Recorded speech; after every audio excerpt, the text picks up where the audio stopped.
Essa é a página 2 do meu diário.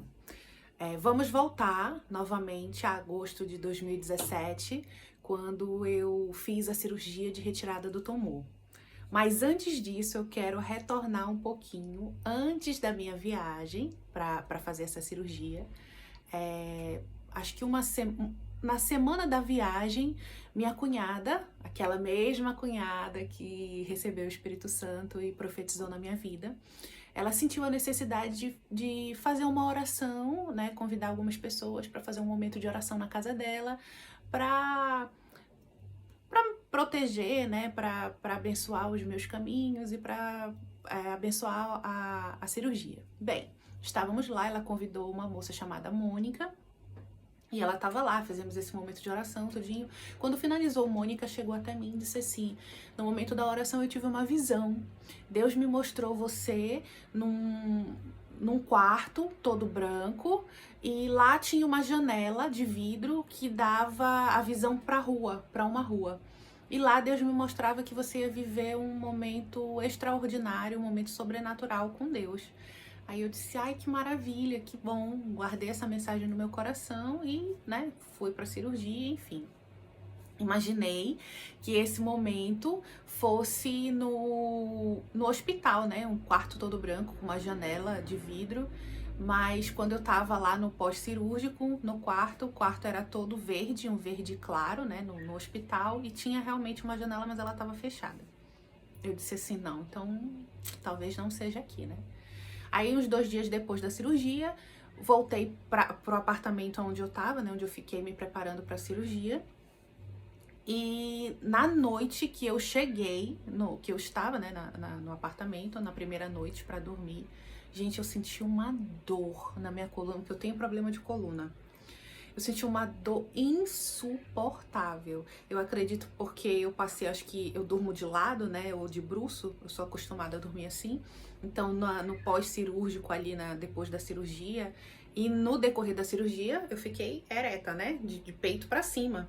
Então, acho que isso acabou com a minha coluna. Então, nessa noite, que eu fui dormir já no apartamento, eu fiquei muito tempo, né, por conta da cirurgia, que foi na barriga, né.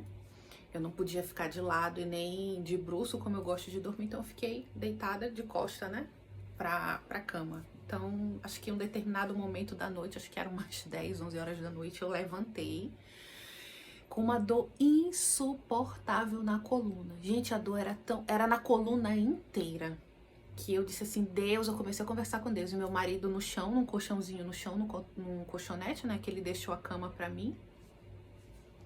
Ele dormindo, porque ele também tinha que trabalhar no outro dia, né? Eu, com pena de acordá-lo, fiquei perambulando ali pelo quarto devagarzinho, né? Porque eram uns 2, 3 dias depois da cirurgia. E com aquela dor insuportável, eu comecei a conversar com Deus. Gente, a dor é tão grande que eu não sei nem explicar pra vocês como é que eu tava. Eu tava ali num estágio tão, sei lá, tão fora de mim que eu não tava aguentando, de dor na coluna e cansaço. E eu comecei a conversar com Deus, Deus me ajuda, eu não tô aguentando, não tem posição, não tenho o que fazer, Jesus, eu não aguento mais. E nesse momento que eu meio que sentei perto do guarda-roupa que tinha assim, era tipo um closet, e tinha uma prateleira assim mais, como é que eu posso dizer assim, mais sobressalente, eu me escorei ali, né, com a dor meia encurvada, e eu olhei pra parede, assim, que ficava de frente pra cama. Não sei explicar direito pra vocês, era como se o guarda-roupa fosse aqui, a cama aqui, né? E ela dava de frente pra essa parede toda branca.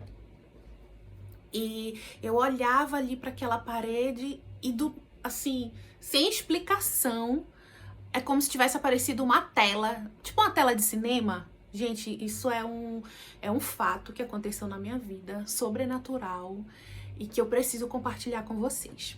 E apareceu essa tela, parecia uma tela de cinema, uma tela bem grande, e eu comecei a ver umas imagens, como se estivesse passando um filme. Nessa imagem projetada, eu via como é que eu posso dizer? Como se fosse uma casa de campo. E essa casa, ela tinha No centro dela era um jardim muito lindo, com muitas plantas lindas, todas praticamente do mesmo tamanho, tudo muito lindo. E ao redor desse jardim, que ficava bem no centro, era como se fosse uma casa com uma varanda toda avarandada, né? Como se ela fosse um quadrado. E ao redor desse jardim tinha essa varanda todinha. E essa casa que fazia esse contorno no jardim, né? Que fazia como se fosse um U, tinha muitas portas. Portas, tinha várias portas. E dessas portas entravam e saíam pessoas. Pessoas que estavam todas de branco, pareciam senhoras. Só que eu não conseguia identificar se era homem, se era mulher, porque eram todos tão parecidos, tão idênticos, que parecia a mesma pessoa, só que eram várias pessoas. De cabelinho assim meio branco, curtinho. Era mais ou menos o que eu conseguia lembrar, porque eu tava com tanta dor e eu olhava aquilo ali sem entender, porque eu tava acordada. E aí ficava, né, várias pessoas passando, eu não sei, tinha momentos que eu imaginava que aquilo fosse um hospital, depois eu imaginava que fosse uma casa de campo, porque era bem parecido, né, assim, com a casa de campo. E aí, várias pessoas passando ali, entrando e saindo daquelas portas, algumas com umas coisas na mão, e do nada paravam 3, eu vou dizer senhoras, porque eu identificava mais como o sexo feminino. Pararam assim na frente dessa tela e elas começavam a conversar. Só que elas conversavam entre elas, eu sabia que eu não conseguia ouvir, mas que na minha cabeça, na minha mente, eu sabia o que elas estavam falando. Uma coisa meio louca, mas foi a experiência que eu vivenciei, né? E aí elas começavam a falar entre elas e a senhorinha que estava no meio das 3 falava assim, vamos ajudar ela. Aí as outras concordavam, né, com a cabeça. E ela falava assim, minha filha, pega esses edredons que estão aí que estavam do meu lado, que justamente eu estava sentada ali naquela parte do closet, né? Pega esses edredons e essa toalha, faz um rolinho e deita e coloca assim na tua costa. Como se fosse pra apoiar, pra eu ficar um pouquinho de lado, pra eu não ficar reta na cama. E aí você, de meia em meia hora, fica trocando. Ela me falou isso.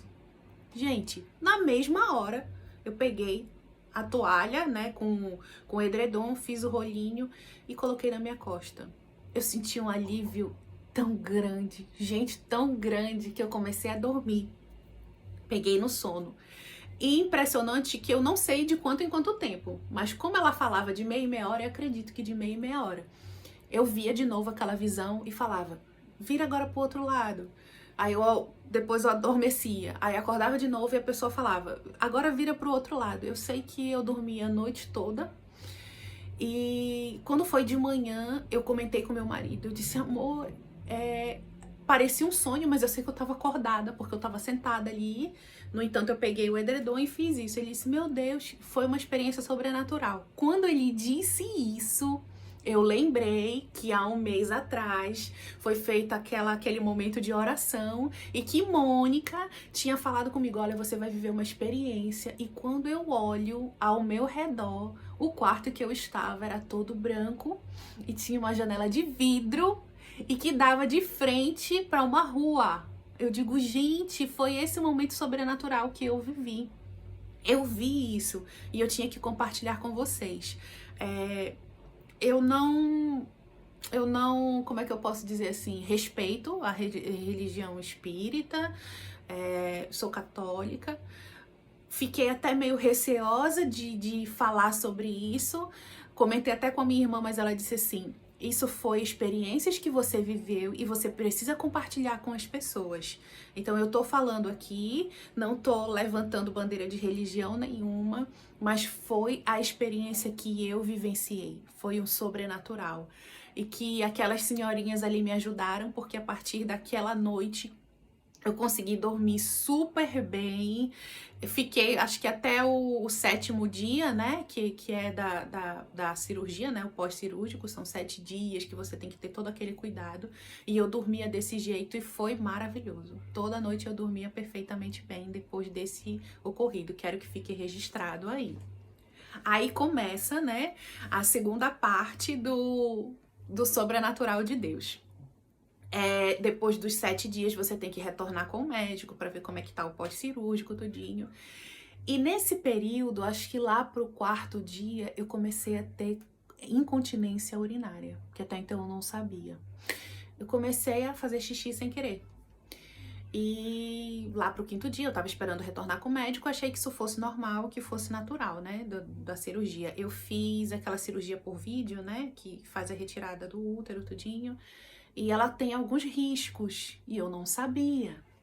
Quando eu retornei com o médico após o 7º dia, que ele foi ver, ele perguntou como é que tava, eu falei, doutor, só tem uma coisa que eu tô achando estranha, eu tô fazendo xixi sem querer. Inclusive, nesse momento eu estou com absorvente e eu tá ficando meio chato, né? Porque ao invés de melhorar, tá piorando.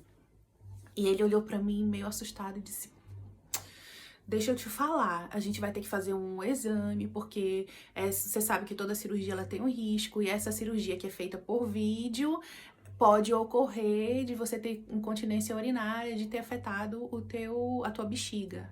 Gente, eu saí arrasada. Eu disse, não, Jesus, de novo não. Eu coloquei na minha cabeça e disse, eu não aceito.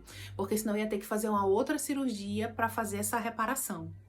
Eu fui orar, né? Porque minha tia me ensinou e todas as experiências que eu tava vivendo com Deus. Fui orar. Fui pro meu quarto de guerra, que assim eu chamo até hoje. Me ajoelhei, orei para Deus e pedi, disse, Senhor, eu não aceito, isso não vai acontecer de novo, em nome de Jesus, fiz as minhas orações e no outro dia sumiu. Quando eu retornei ao médico para um outro retorno, né, para ver como é que tava, após cirurgia, acho que mais 15 dias, e aí ele perguntou a respeito do exame, né, para identificar se tinha dado algum problema na bexiga. Eu falei para ele que eu não tinha feito, porque no outro dia, após a consulta que eu tinha falado para ele, simplesmente parou. E até hoje, graças a Deus, não foi preciso fazer nenhuma cirurgia de reparação. Foi tudo tranquilo, o único momento difícil que eu vivenciei, né, do pós-cirúrgico foi esse, mas graças a Deus foi tudo resolvido, não precisei passar por cirurgia nenhuma. Então, o meu pós-cirúrgico foi super tranquilo, graças a Deus. E eu quero compartilhar com vocês o que eu fiz a partir daí, né? Tá, você fez a cirurgia, você retirou o câncer, passei a me preparar, né? Seguindo a ordem cronológica, eu ainda estou em agosto, setembro de 2017, me preparando para iniciar radioterapia, quimioterapia e braquiterapia, que eu precisaria fazer por conta da gravidade, né, do câncer. Então, esse tratamento será feito, na verdade, né? Final de dezembro, início de janeiro de 2018. Então, eu estava ali de agosto até dezembro, nesse preparo aí de todo esse tratamento que eu comecei a pesquisar, que eu digo, não façam isso, tá? Pesquisar na internet sobre consequências, sobre, sei lá, o que acontece, reação, enfim, eu tava super desesperada. Mas Deus tocou meu coração, me acalmou e eu disse assim, não, pera lá. Lembra que eu disse pra vocês no vídeo anterior, você tem duas alternativas, ou lutar, batalhar, seguir em frente ou desistir. Então, eu optei por batalhar, por lutar e por seguir. E eu disse assim, eu tenho que fazer alguma coisa, porque o meu corpo, ele é vivo, o nosso corpo, ele é vivo, né? Tem várias células, enfim, não sou professora de biologia, mas o nosso corpo é vivo. Então eu tenho que fazer algo para que ele se sinta bem. Eu vou fazer a minha parte aqui, Deus vai fazer a dele espiritualmente e eu tenho que fazer a minha aqui fisicamente. O que eu posso fazer para que o meu corpo esteja bem para suportar todo esse tratamento que virá? Então eu comecei a ler um livro, eu não sei se eu posso falar aqui, mas eu vou falar para vocês, eu vou deixar aí na mensagem. Uma pessoa, guiada por Deus, é claro, me falou sobre um livro anti-câncer. E ela tinha também, porque essa pessoa tinha passado pela mesma coisa, ela levou até a minha casa, através de uma amiga minha, e ela me deu esse livro para eu começar a ler. E nesse livro, ele começa a falar sobre alimentação, sobre exercícios físicos, o que você pode fazer para contribuir com o teu organismo. Então, a partir daí, eu comecei a mudar. Aí eu comecei a fazer isso, né? Dar uma atenção diferenciada para alimentação. Parei de comer coisas doces, porque a gente pode, né? E você sabe que até lendo esse livro me abriu muito a mente. O nome do livro é Anticâncer e fala muito sobre o açúcar no organismo, né? Que é o principal vilão, que é o que alimenta a célula defeituosa, que é a célula do câncer, né? Então eu parei de ingerir açúcar. Não tomava refrigerante, nunca gostei de tomar refrigerante, mas foi uma das coisas que o médico falou, que eu deveria parar de tomar refrigerante. Então isso pra mim já foi aquela sentença que eu não ia colocar mesmo nenhum copo já não gostava mesmo, e aí que eu zerei mesmo, não colocava nenhum copo de refrigerante na boca e até hoje continua assim. E comecei a comer coisas mais saudáveis, né? Fritura, não passei a não comer fritura. Então, o que eu podia fazer dentro das minhas possibilidades, eu fiz para ajudar o meu organismo a ficar saudável, né? Passei a fazer exercícios físicos, caminhada. Então, tudo que eu podia fazer, eu iniciei para preparar o meu corpo para o tratamento que estava por vir. Então essa é a dica que eu dou para vocês também, para se prepararem. E para o próximo vídeo, para também não ficar muito longo, eu vou falar para vocês sobre como foi o processo, né, da químio, da rádio, da braquiterapia, como ficou o meu psicológico, como está o meu psicológico, né, em relação a tudo isso que eu vivenciei. Mas aí começou toda a preparação, né, para esse tratamento. Então, mudei a minha alimentação, passei a mudar o meu estilo de vida, e isso a gente pode fazer, né? Não só por conta de uma doença, mas é justamente para que isso não aconteça. Então, se você puder começar a se preparar, mudar alguns hábitos que você sabe que não faz bem para a sua saúde, essa é a dica que eu dou, porque infelizmente muitas pessoas, que foi o que aconteceu comigo também, né, tive que mudar por conta de uma doença. Então não espere passar por isso para você poder mudar a tua vida, né, viver de uma forma mais saudável. Comecei a tomar, eu acredito muito em remédios naturais, não vou falar aqui, a não ser que alguém me peça, mas eu tomei alguns remédios naturais, por conta de ética mesmo. Algumas pessoas talvez, sei lá, podem não gostar, né, que eu tô falando aqui de coisas naturais, mas foi um tratamento que eu fiz, foi algo que eu fiz e que eu tenho certeza que contribuiu muito. Então quem quiser pode me chamar aí em off, pode me chamar nos comentários, que eu vou e respondo pra vocês o que eu fiz, qual foi a medicação que eu tomei natural, que na verdade foram plantas, né, inclusive deixando a dica aí, pesquisem sobre algumas plantas que ajudam e que contribuem no tratamento aí do câncer. Foi o que eu fiz, eu pesquisei, busquei conhecimento, me aprofundei, na verdade, nessa área para poder me ajudar a superar e fortalecer o meu organismo, meu sistema imunológico para, como é que eu posso dizer assim, reagir de uma forma positiva aos tratamentos que eu iria receber, né? Então eu espero que eu tenha ajudado e fiquem de olho no próximo vídeo, que nele eu vou falar sobre o tratamento em si, tanto de químio, rádio e a braquiterapia que foi feita.